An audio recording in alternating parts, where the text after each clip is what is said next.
Today I'm going to show you what's in my pack and what I carry when I go mountain biking.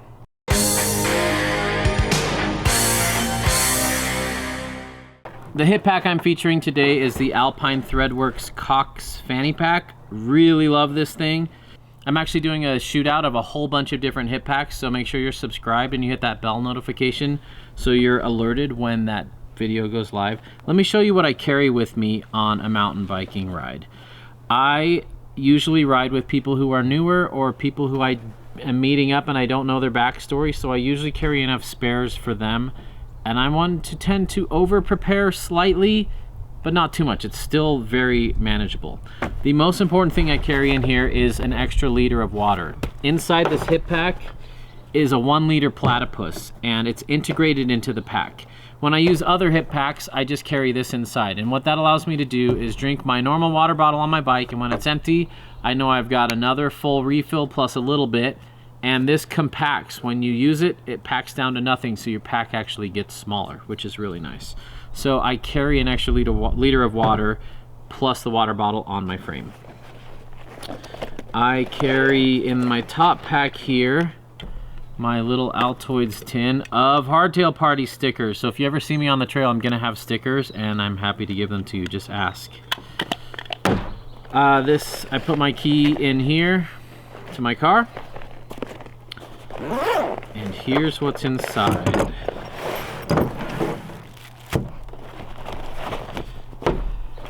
And then in the very bottom of this pack is a little zip pouch in the bottom.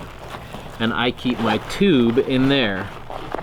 It protects the tube from getting scraped from things. It keeps it out of the way. If you haven't already seen my video on why I use a 24-inch inner tube instead of a 27.5 or 29, go check that video out. It's a cool video. I think you might be a convert after that. So I carry a 24-inch tube, and it has a removable valve core. I talk about that as well in that video. Go watch it. I like to carry a pump because I'm always experimenting with tire pressure, and CO2s are kind of a use it once and then it's done sort of thing. Whereas with a pump, I'm always tweaking my pressure and pressures of friends. Most of the friends I ride with are running way too much tire pressure. They show up to the rides with way too much and I let it out, but sometimes I let too much out. And I like being able to inflate it a few PSI at a time without wasting a CO2 cartridge. This is a cool pump. It's got a flexible hose here. I've used the heck out of this thing. And the flexible hose allows you to pump Schrader and Presta. Schrader on this end, Presta on this end. It prevents you from breaking off your valve core. I've seen a lot of people put pumps on, start pumping away, and then they get bending and then they've actually snapped their valve core. So I really like this. This is the HV drive, which means high volume. That means it puts a lot of air with each stroke. It doesn't get much above 30 PSI, but we don't need that for mountain biking.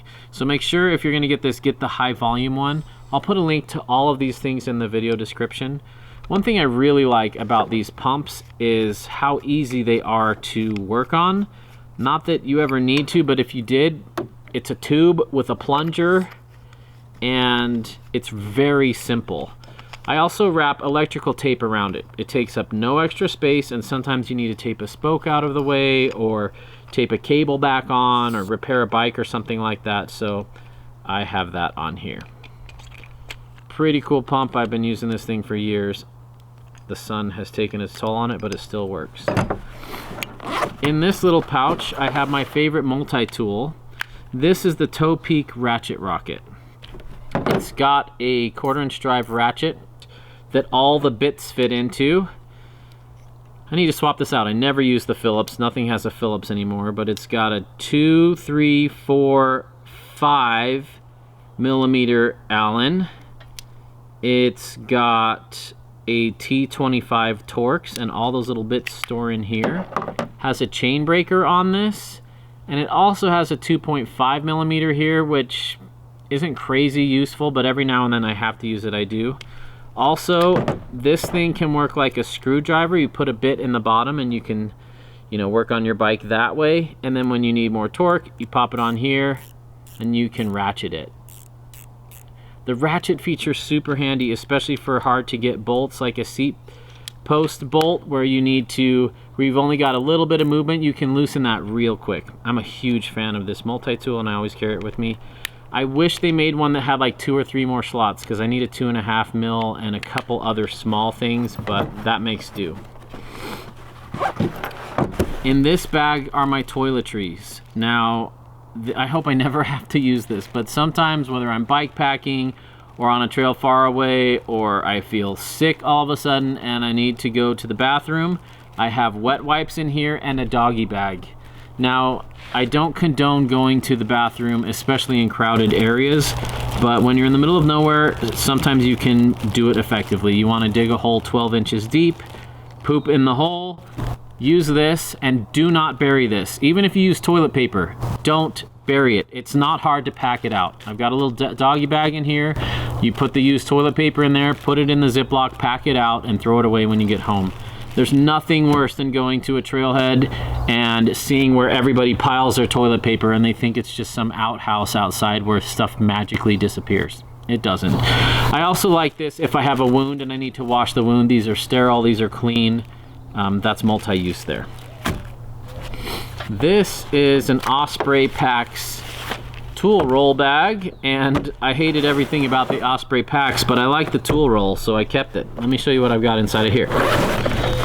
I have 2 CO2s because I've had this thing fail on me. I have a Pedaling Innovations air chuck thing that threads on, and this can hopefully seat a tire if I'm having a hard time seating tubeless with my pump. It's a quick burst of air, and it's enough to inflate a tube or a tire all the way up. I've been having some issues with this head lately, so I'm interested in hearing what you use for your CO2s and how reliable it's been. Sometimes this freezes, sometimes it just leaks out and it doesn't give me the pressure I need, so I'm looking for something better, but that's why I have 2 CO2s with me. Like I said, I don't like to rely on these. I mean, those are kind of an emergency backup, but I love having a pump. And if I could find a pump that's half the size of this, even if it takes a million strokes to pump something up, it's still nice to be able to alter your tire pressure by 3 or 4 PSI. I also keep a piece of tire sidewall with me. This can be very helpful, especially bike packing. If your sidewall tears or rips, or you've got a bulge where the tube's gonna bulge out, you can cut this up and patch it up with this. On this side, I've got my bag of little things. I'll show you that in just a sec. My Lezyne tire plugs. These are the best tire plugs around. I haven't tried the Stan's Dart ones. Those look great too, but these Lezynes are far better than most bacon strips. I'll show you that in a sec. I also am testing some Dynaplugs. These are also tire plugs. These are like super expensive. I don't know why they're so expensive, but they're pretty cool. They're pre-installed on this little tool. You poke them in. You got 2 different size plugs here. One is 5 times as big as the other. Uh-oh. That just came off. All right, that is disappointing. I went to pull this off. Okay, the plug is slowly coming with it, but so did the tip. But you can see that tip is 5 times thicker than this one. So depending on the size of the hole you need to plug, that could do the trick for you. I cut mine in half. This used to be 1 stick like this. It took up too much space, so I cut it in half. I don't need a ton of leverage. I'm just popping these in. This is an experiment. But I also carry 3 spare plugs for the Dynaplug kit. This is probably my most used tool in here, and these are Lezyne tire plugs. These are about 5 times thicker than regular bacon strips, and they're super sticky and they're fantastic. I've never had one of these not work. I got these from my buddy John. He brought them on the whole enchilada, and I saw those and I was blown away. So I just leave one threaded at all times. I've got a spare on here. And what these do, when you get a puncture, you jam these in the puncture, pull the tool out, and leave the bacon strip in there, and it plugs itself up, it seals it, the sealant works with it, and you can keep on riding without having to throw a tube in it. Let's take a look at my tiny little things here. This is just a very small bag. These things can make or break a ride. I've got end cap ferrules. I'm also a high school mountain bike coach, and the kids can't afford really nice bikes, so they ride whatever the donations bring in, and a lot of times I'm fixing their bikes, so a lot of what I'm bringing is for them too. So we've got end ferrules for the end of cables so they don't come loose and break off. I've got a new nut for a valve stem. I've got an entirely new valve stem with a valve core in it. I've had these fail on the trail before. It's small, light, easy to carry. I have 2 spare valve stems that are brand new. I just bought these on bulk in Amazon. I'll put a link to those. But if yours get gunked up or they start leaking or bent, you can swap them out on the trail. That also means you need the little plastic tool to swap these. Most bikes come with these. If yours didn't, go to your shop. They probably have a bunch of these lying around and they'll probably give you one. I have a cable ferrule on the end, and I have a Presta to Schrader adapter. And I recommend grinding these down about halfway down the threads. They work a lot better. I don't know why they made them this long. Maybe if for like things that thread onto it to pump it up, but most of the air chucks I've seen don't thread on. So that's what's in my tiny little bag of stuff. It takes up no room, but this has saved the day many, many times. All right, finally, we're gonna take a look at the stuff I carry up top. This is a bottle of orange seal sealant. I use this a ton. Sometimes sealant dries up or the people I'm riding with don't have enough or something happens. I can just put sealant either in a tube or in a tire, slosh it around. 90% of the time that fixes it. Sometimes I have to use a plug or even pop a tube in. I'm old school. I like the old peanut butter power bars. Sometimes you just need energy and it doesn't really matter what it tastes like. I think these taste okay, but I leave them in here for that time when I'm just bonking and I need to get out of there. A power bar is great for me. I like them better than Cliff Bars.